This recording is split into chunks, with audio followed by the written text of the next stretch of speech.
Welcome back. In today's video I'll be showing you how to change the Steam Overlay keyboard shortcut on a PC and Windows. Remember to leave a like and feel free to subscribe if the video helps. Let's get into the method.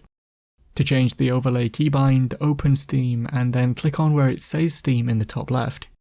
Choose Settings from the list and then in the new window, select the option called In-Game from the list on the left.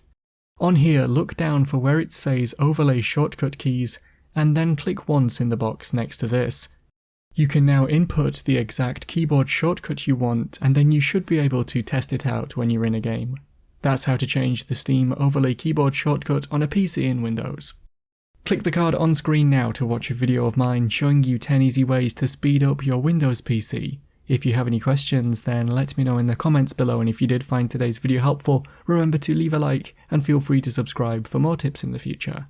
Be sure to stick around to see some of my other videos that you might be interested in. Thanks so much for watching, and I will see you in another video.